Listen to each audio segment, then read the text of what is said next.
कि राजा हिमाचल के देखनी दुआरवा डरवा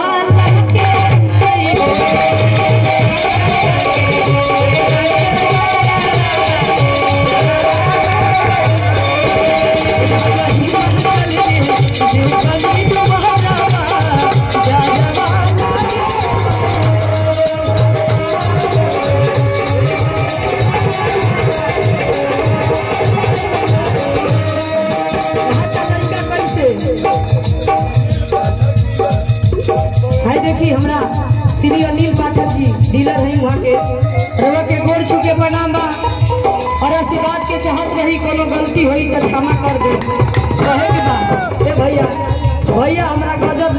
गजब लाइदार बनी जवाब नहीं के भैया ऐसे ही रवा हरियाणा रह जाए एकदम कब सुखम ना हरियाणा कोई के जाता नहीं हो कहे के भाई गौरा के बर ऐसा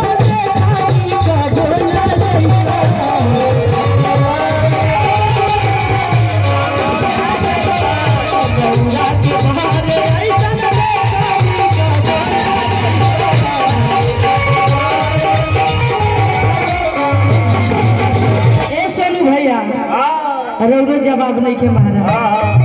कीर्तने में भेंट भइल रहे तो भेंटे हो गई सही में वास्तव में रौरो जवाब नहीं आई कहता लइका कि गौरा के बर ऐसन देखानी कबो ना जैसे मने एजा शादी होई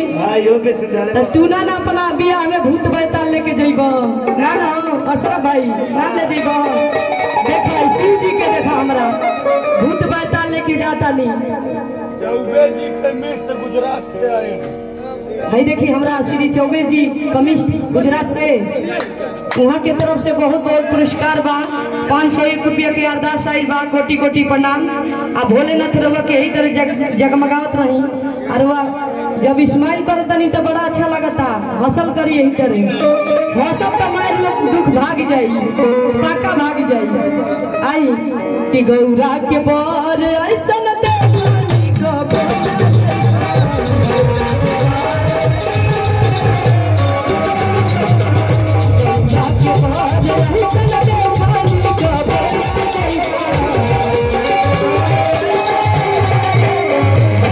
कहता लइका कि गलवा में सापावा के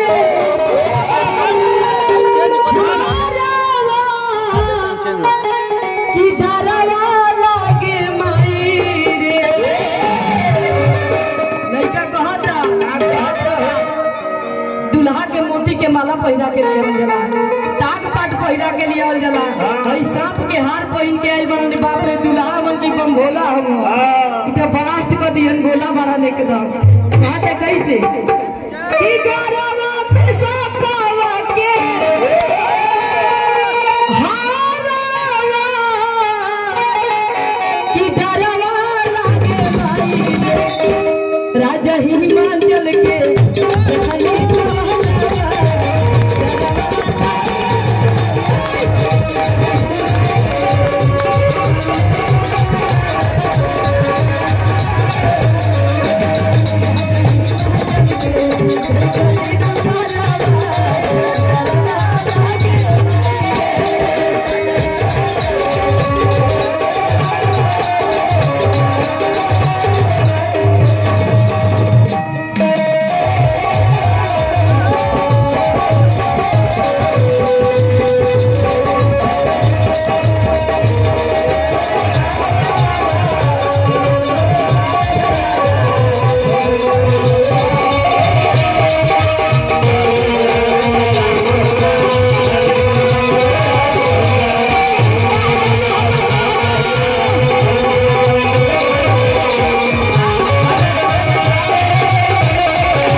बुझाता ना हम आई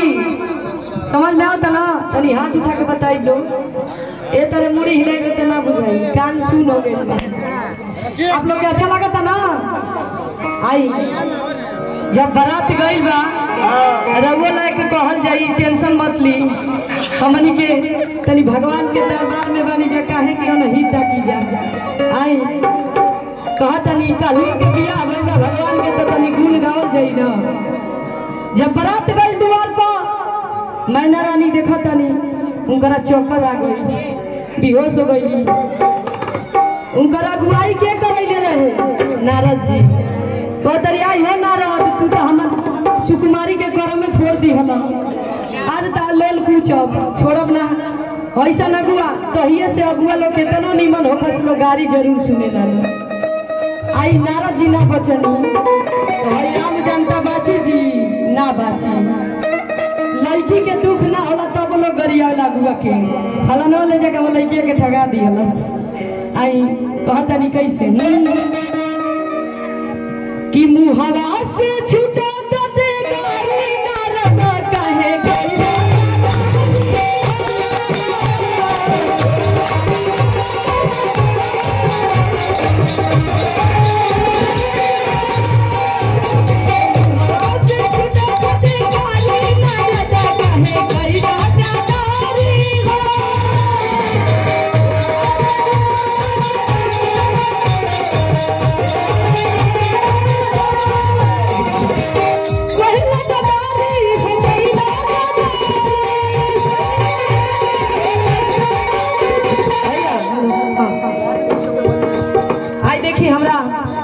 श्री दया शंकर चौबे जी बलिया से वहाँ के बानी